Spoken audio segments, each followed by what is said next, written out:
Hello, everyone. We're going to do a quick review of formula writing today, so we can put that to use when balancing equations.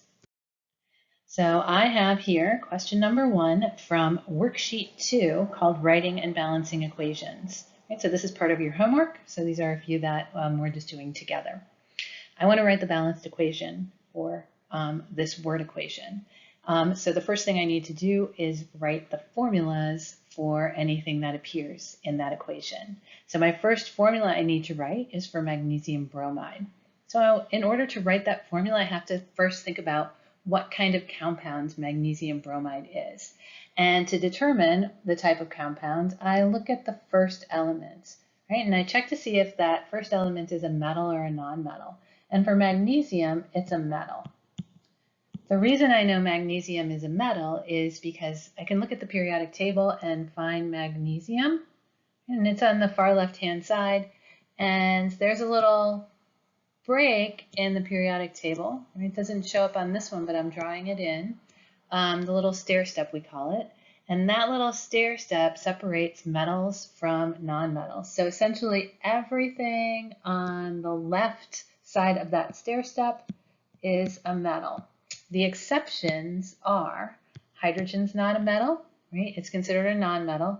Germanium's not a metal. It's considered a metalloid. And antimony is not a metal. It's considered a metalloid as well.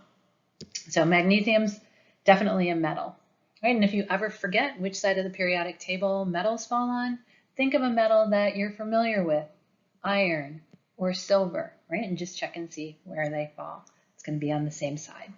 Okay, so magnesium is a metal. Since it's a metal, I know that that makes the compound ionic. So ionic compounds almost always start with a metal. So for ionic compounds, I have to consider the charges that the ions make. And so I need to know the charge for magnesium. Well, I could look on my ion sheet, but I don't really have to because magnesium's in group 2, and every element in group 2 makes the same ion charge. It has a charge of 2+, right? That's because everything in this group has 2 valence electrons, and when it forms an ion, it loses those 2 valence electrons. When it loses 2 valence electrons, then it has the same number of valence electrons as a noble gas, and it's more stable. But it also means that it no longer has an equal number of protons and electrons. It has 2 more protons in its nucleus than electrons outside its nucleus, and so it ends up having a net charge of +2.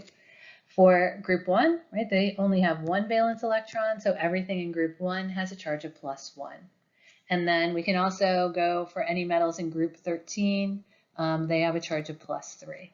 Right? And then we know, for the most part, in the middle of the periodic table, that charge can, some elements can sometimes have more than 1 charge, so we'll use the Roman numeral that's given to us then.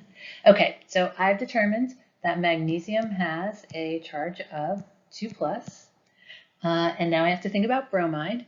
So bromide comes from bromine, which is way over on the right-hand side in group 17, the halogens. Right, so group 17, the elements have 7 valence electrons and need only 1 more to form a stable octet. And so that what they generally do is gain an electron, giving them a negative charge. So everything in group 17 has a charge of -1, and then like in group 16, like oxygen, a charge of -2, and nitrogen and phosphorus -3. So that's for the nonmetals, right? Not when you get further down in group 15, then we have metals.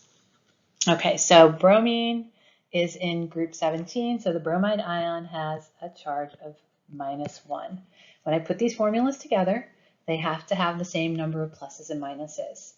So I have to balance this for charge for pluses and minuses. So I would need 2 bromides to go in there. So the formula would be MgBr2. Okay. Another way to do that, the shortcut way, is crisscross. So magnesium has a charge of 2+, Br has a charge of 1-, and so I'm going to need 1 magnesium and 2 bromines. So that is my formula for magnesium bromide. Gonna next put in the formula for chlorine, and chlorine is one of the Hofbrinkels. It's just an element right now, but it is a Hofbrinkel element, so it is a diatomic element. That means it's composed of two atoms together making a molecule. There are 7 diatomic elements, right? The Hofbrinkels. Hydrogen is one of them for Hof, and then the other 7 make a little 7 in the corner of the periodic table, and they are nitrogen, oxygen, fluorine, chlorine, bromine, and iodine. So whenever you see them not combined with something else, you always write them down as a diatomic. All right, now, ooh, green, very colorful. Magnesium chloride. Well, magnesium's still a metal, so it's still ionic, so I still have to consider its charge, 2+. Chloride is in the same group as bromine, and so, and so it's going to have the same charge. Right? Everything in that group has the same charge, Cl-. And so the formula for magnesium chloride is MgCl2. And then bromine, the element, right? It's part of our Hofbrinkels, so I write not just Br, but Br2. Okay, so now I have my skeleton equation, and I can see if I need to balance that, right? So if I start counting, and in this case, pretty straightforward, I have 1 magnesium, 1 magnesium, 2 bromines, 2 bromines, 2 chlorines, and 2 chlorines. So this equation is already balanced. I don't have to do anything to it. Yes. All right, next example. This is number 3 on the worksheet. Potassium nitrate goes to potassium nitrite and oxygen. So potassium is also a metal. I don't have the periodic table here, but it is in group 1. So that means it has 1 valence electron. And so that means it's going to form an ionic compound, and that ion will have a charge of 1+. Group 1 has a charge of 1+. And we're putting it together with nitrate, right? And ATE tells us that we're looking at a polyatomic ion. So for that polyatomic ion, I have to check and see what its charge is and its formula. So nitrate is NO3, 1-, right? In this case, I already have the same number of pluses and minuses, so I don't have to add copies of anything in. And so the formula then is KNO3. Okay, next I'm going to write the formula for potassium nitrite. And nitrite is very similar to nitrate, but ites always have 1 less oxygen. So nitrate has 3 oxygens, nitrite has 2 oxygens, but it has the same charge, right? We can see that here if we look at chlorites and chlorates, the only difference is 1 oxygen. So, and potassium hasn't changed its charge, so this time NO2, 1-, it's still even number of pluses and minuses, so it's KNO2. And then I add in there oxygen, and oxygen is one of the Hofbrinkels. It's the OHO, oxygen. All right, so there's my skeleton equation. Let's go ahead and do an inventory. I have potassium, I have nitrogen, I have oxygen. So there is 1 potassium, 1 nitrogen, and 3 oxygens on the left. On the right, I have 1 potassium, 1 nitrogen, and I have 2 oxygens here and 2 there, so that's a total of 4 oxygens. So everything was looking good until I got to those oxygens. Not enough oxygens on the left. So since I don't know what else to do, right, I have no other ideas, I'm just going to try to get more oxygens on the left by adding a coefficient of 2 in front of KNO3 on the left. That changes everything on the left. It gives me 2 potassiums, 2 nitrogens, and 6 oxygens. So now I have more oxygens on the left than on the right. So back over to the right, Balancing, remember, is just a process of trial and error. And so I am going to move on. So looking at my potassiums, 2 on the left, 1 on the right, I'm going to put a 2 in front of KNO2. That again applies to this whole formula. So that's 2 potassiums, it's 2 nitrates, and then I have 2 times 2 is 4 oxygens here, plus 2 more is 6, and it's balanced. Yay, that wasn't so bad. All right, one more example. Right, this is question number 6, and oh yay, so water, I know the formula for that. I don't even have to think. It's H2O. All right, now next one, dinitrogen trioxide. So looking at these elements, both of them are non-metals. So remember, our stair step is here, and we are looking at nitrogen and oxygen, which are both to the right of the stair step, so that makes them both non-metals. And when you have non-metals together, that means you're going to have covalent bonding, and we don't have to worry about charges. So non-metals only makes writing formulas really easy. I just look at the prefix, and that prefix tells me how many of the element it's attached to.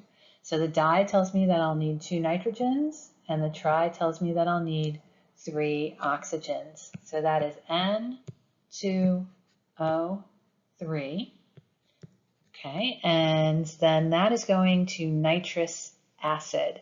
So quick review of the acid naming rules. So the name of an acid is dependent on the ion it contains. And ions can have 3 endings. They can end in either IDE, ITE, or ATE.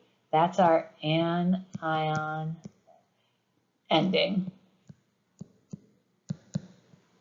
Okay, so if the anion ends in IDE, the acid will be named hydro blank ic acid. It has the prefix hydro and the suffix ic.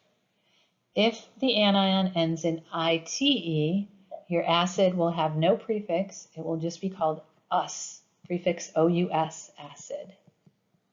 And if the anion ends in ATE, then you have an ic acid. Right? And I remember that. I remember I ate something icky. That ate and ic go together. So looking at my acid here, it's ending in OUS. So that tells me that my anion must end in ITE. So it tells me that my anion must be nitrite. Okay, so I find the nitrite anion, and I don't have that chart here, but so I can just tell you that the formula for nitrite is NO2 with a charge of 1 minus. Okay, to make it an acid, all acids have hydrogens, enough hydrogen ions to cancel out the negative charge.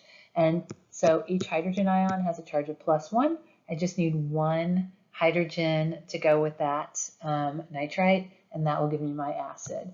So nitrous acid is HNO2. All right, have my skeleton equation, and now I'm ready to balance. So elements are hydrogen, oxygen, and nitrogen.